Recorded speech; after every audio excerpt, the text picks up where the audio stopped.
trápiť, alebo to...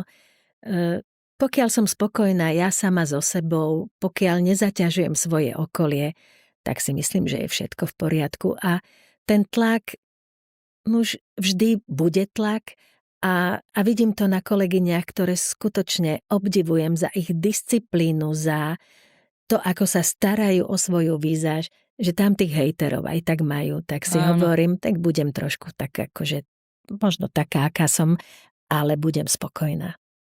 Ja si myslím, že to máš perfektne nastavené, ale zároveň si myslím, alebo to sa chcem opýtať, k tomuto človek asi musí k tomu dozrieť, hej? Že je obdobie, kedy sa človek snaží byť dokonalý pre všetkých a tak ďalej a potom si proste povie už pri niektorých udalostiach v živote alebo nejakým časom si poviem, že a vlastne...